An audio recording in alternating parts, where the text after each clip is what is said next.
100,000 ბიტკოინისთვის არის ფსიქოლოგიური წინაღობა და არიზონას შტატმა მიიღო კანონი, სადაც ისინი შექმნიან ბიტკოინის რეზერვს. სხვა შტატებმა შეიძლება რომ იგივე მაგალითს გაყვნენ და მიიღონ ბიტკოინის რეზერვები. ისინი ასევე აქტიურად აპირებენ საუბარს ჩრდილოეთ კორეულ ჰაკერებზე და სწორედ ამის გამო უნდათ G7-ის ქვეყნებს რომ შეხვდნენ.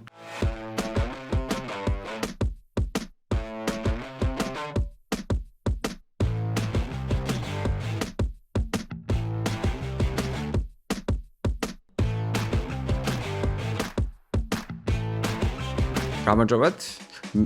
მე ვარ თემო და წარმოგიდგენთ Crypto News ამ ჯერად გიორგის გარაშე. ეს არის გადაცემა, რომელსაც ვწერთ ყოველ კვირეულად და თუ გაინტერესებთ Crypto News-ები და არ გინდათ რომ გამოტოვოთ ჩვენი კონტენტი, გთხოვთ გამოიწეროთ არხი, ან ზემოთ ან ქვემოთ იქნება, მიაგნოთ მოკლედ. დღეს ვისაუბრებთ ბიტკოინის ფასზე, არიზონა შტატის ბიტკოინის რეზერვებზე და G7-ის სამიტზე, რომელიც მზად არის ბრძოლას ვიგინდარა ჩრდილოეთ კორეულ ჰაკერებს. რომ დავიწყოთ ბიტკოინის ფასით, დღეს ძალიან პოზიტიური დღე იყო ამ კუთხით. საინტერესო ნიუსები გვაქვს. პირველ რიგში როგორც ვიცით, ამერიკის მთავრობას და დონალდ ტრამპზე საკმაოდ ბევრია დამოკიდებული ჩვენს სფეროში სამწუხაროდ. ამიტომ ის ახალი ამბავი რომ ან ფედერალურმა რეზერვმა არ გაზარდა საპროცენტო განაკვეთი და დატოვა იგივე საკმაოდ პოზიტიურად იმოქმედა ბიტკოინის ფასზე და 96-დან ავიდა დაახლოებით 98,000-ზე და მეორე ნიუსიც ტრამპმა თავისი X-ის აკაუნტზე გამოაქვეყნა იყო ის რომ დღეს ანუ 8 მაისს გამოცხადდება სავაჭრო შეთანხმება დიდ ბრიტანეთთან. და ნუ ეს ასე ვთქვათ ძალიან პოზიტიური იქნება როგორც ქვეყნებისთვის, ასევე როგორც აღმოჩნდა, ანუ ბიტკოინის ფასისთვისაც. და სწორედ ამ ორმა ნიუსმა განაპირობა ერთად, რომ მიუახლოვდა ბიტკოინი სადაც 100,000. ნუ 98.3 იყო ყველაზე მაღალი ფასი თუ არ ვცდები. ეხლა ისევ არის სადღაც 99.6-ზე ასულა სანამ საუბრობდი, ესე იგი. ძალიან კარგი, მოკლედ 100,000 ბიტკოინისთვის არის ფსიქოლოგიური წინაღობა და ნუ ძალიან კარგი და პოზიტიური იქნება ეს მთელი ბაზრისთვის, თუ ესე მოხდება და ვნახავთ ძალიან ბევრ სტატიას, რომ ბიტკოინი გაცდა 100, რა არის შემდეგი და ასე შემდეგ მოკლედ. კარგით. რაც შეეხება შემდეგს და ისევ ამერიკის ნარატივს გავყვები, არიზონას შტატმა მიიღო კანონი, სადაც ისინი შექმნიან ბიტკოინის რეზერვს. ნუ ეს ჩვენთვის რო გითხრათ, რომ დიდი ის აქვს, რა ქვია, მნიშვნელობა და ძალიან კარგია და ჩვენი ცხოვრება ამით გამოსწორდება ნაკლებად, მაგრამ პოზიტიური არის ბიტკოინისთვის და პოზიტიური არის ზოგადად კრიპტო სამყაროსთვის. რადგან ნუ ჯერ მარტო ის ფაქტი, რომ შტატი იღებს ბიტკოინს როგორც რეზერვს, არის ძალიან კარგი, რადგან სხვა შტატებმა შეიძლება რომ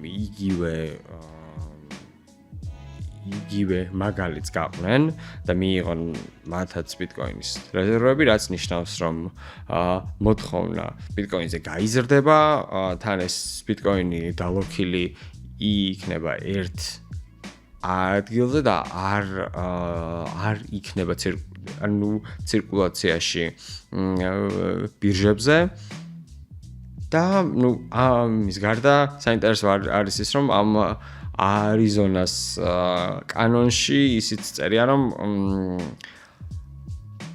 unclaimed bitcoin-ი ანუ ის ბიტკოინი რომელსაც რაღაცა ან დავისან რაღაცის შემდეგ არ გამოუშვება პატრონი ასე ვთქვათ 3 თვის განმავლობაში შტატი თავისთვის ითვისებს და შეავსებს ასე ვთქვათ რეზერვებს ამ ბიტკოინებით.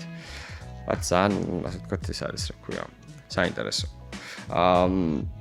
რაც შეეხება ჩვენს შემდეგ news G6, ანუ group of 7 ამ ასე ვთქვათ ქვეყნების ლიდერები შეხვდებიან კანადაში ძალიან მალე. იმის და მოხდებოდა რომ ასე ვთქვათ მათი აჯენდას მთავარი თემები არის ომი უკრაინაში, გაზაში და ასე შემდეგ.